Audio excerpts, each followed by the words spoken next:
Good afternoon. With Haryanto Daman, I'm Olivia Quay with the latest from the US presidential election. Now we have the Straits Times former US Bureau Chief Jeremy Aoyong with us, as well as US Bureau Chief Nirmal Ghosh, who joins us from Washington, D.C.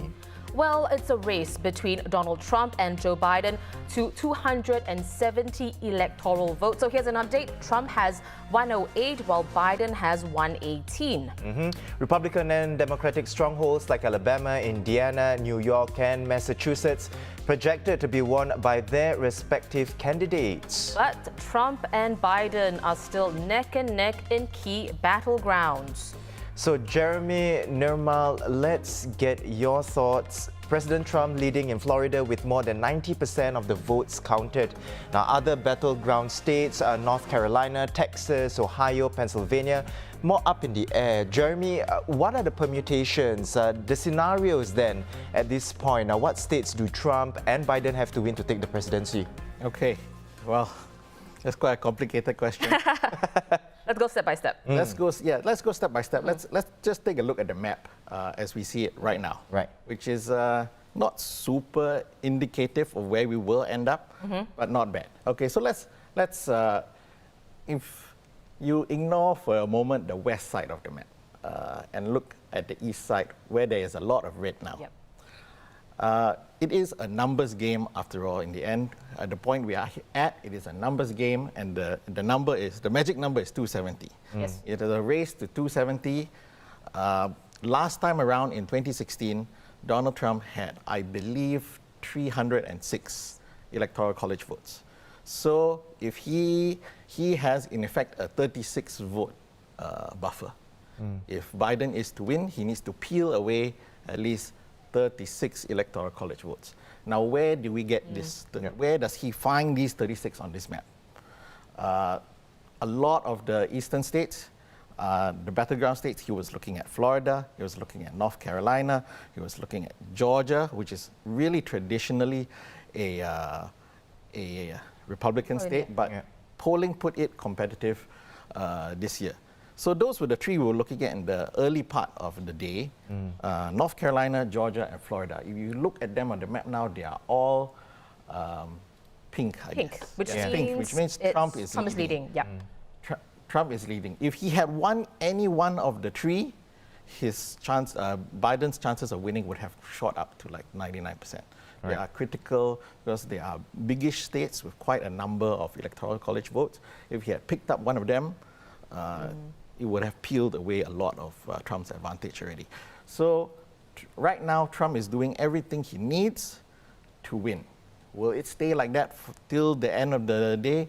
We don't know. But if you look at this map and you ignore the west side of it right now, you see a lot of blue and two states that are not yet called. And this is almost what the map looked like in 2016 when he won.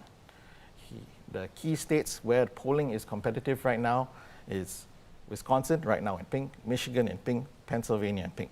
These three in 2016 were called blue wall states because it assumed Hillary Clinton would pick up all three.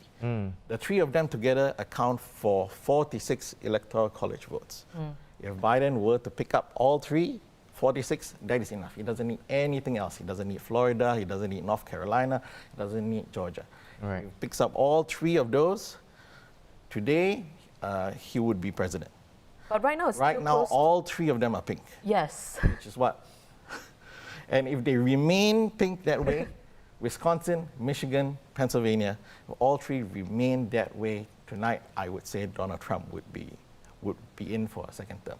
Right. I mean, it's very early in those three states, and I don't expect Pennsylvania will give us a result tonight.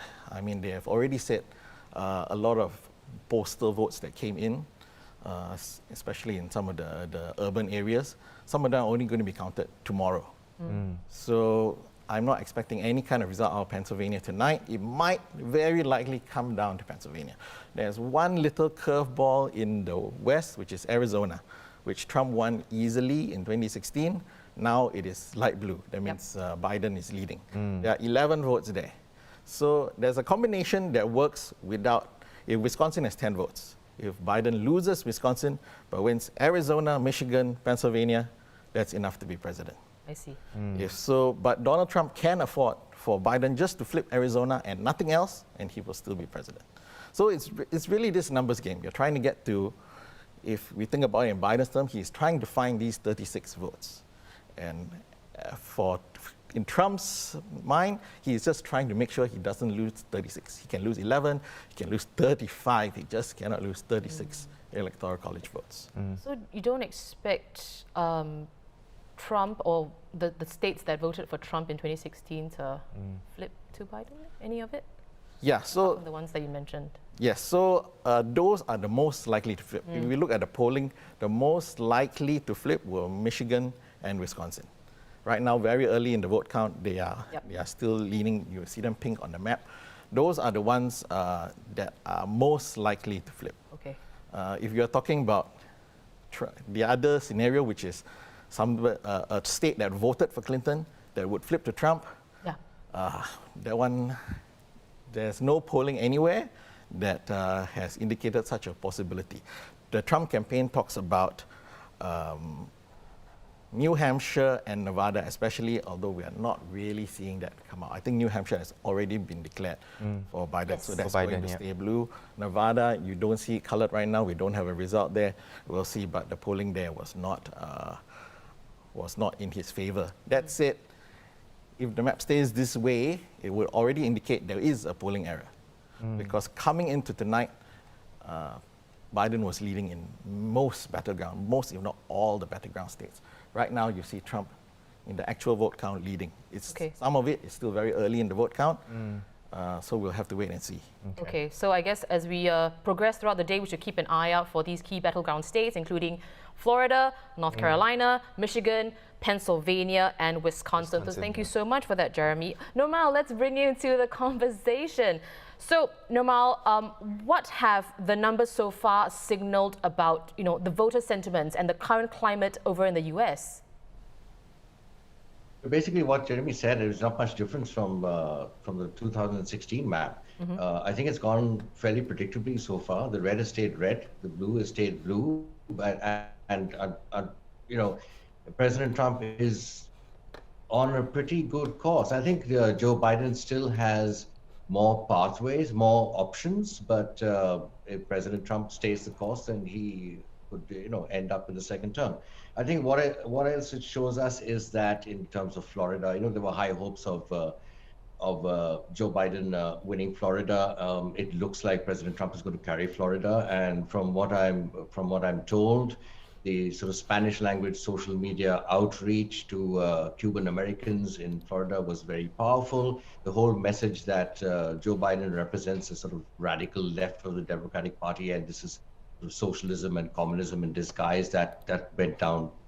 It's a very powerful message for Cuban Americans, the older generation who fled Cuba. So I think that has carried him through, and also the economy. And the fact is that the polls show that Republicans are not that worried about the pandemic, and they're more concerned about the economy, whereas it's the reverse with Democrats. They're more concerned about the pandemic than the economy. So Donald Trump's support has basically held very, very strong. Another interesting thing, if there had been a landslide one way or the other, it would have told us a lot about America, a very decisive shift. But there's no such shift. I mean, it is really clear down the middle. It's a country which is seriously divided, and that divide is not going to go away. Whoever actually wins the election, because it is such a narrow race, such a tight race, that divide is not going to go away, and that's going to hamper the next administration. Whoever it is, they're going to have to deal with a lot of internal conflict in the United States. Right. Let's talk about early voting, which Democrats did in disproportionate numbers compared to Republicans who voted on the day. Nirmal, how has early voting affected or even skewed the numbers we're seeing now? Yeah, early voting was, of course, as we know, it was at record levels. I mean, the whole turnout generally is record. So it varies from state to state, the early voting, and early voting generally favors Democrats, and we know that also the figures tell us that. They favor Joe Biden. So within the percentage that are being counted in states, and there are many states which are way less than 50% reporting still, right? Within that 50%, what percentage is the early vote is very important, and it is a significant percent this year because again of the pandemic. There was there was some reluctance from Democrats in particular to come out to the polls, to wait till the November 3rd and so forth. So that would give Joe Biden an early edge, which would be eroded if, when Republicans turned out physically to the polls on November the 3rd. And that is actually the pattern. And that was one of the things forecast about this election, that there will be sort of early edge to for Joe Biden, and then Donald Trump would catch up. And then that leaves the question of what happens to the early votes, the mail-in ballots, which have not been counted by tonight. Are there a substantial number left? And what happens to them? I mean, the president has said that they should not be counted, and there are going to be court battles to stop them from being counted. All this is going to go on. This sort of drama is going to go on beyond tonight if we do not get a really clear-cut result tonight. I see. Well, that's the update from us. Thank you to our U.S. Bureau Chief, Namal Ghosh, in Washington, D.C., and of course, former U.S. Bureau Chief Jeremy Au Yong. We'll be back with a live update on the U.S. election at 1 p.m., but keep checking straitstimes.com for developments throughout the day on our live blog and microsite. You can find a step-by-step breakdown, news, developments, analysis, as well as social media updates. Now, once again, I'm Haryanto Diman with Olivia Quay. Thanks for watching.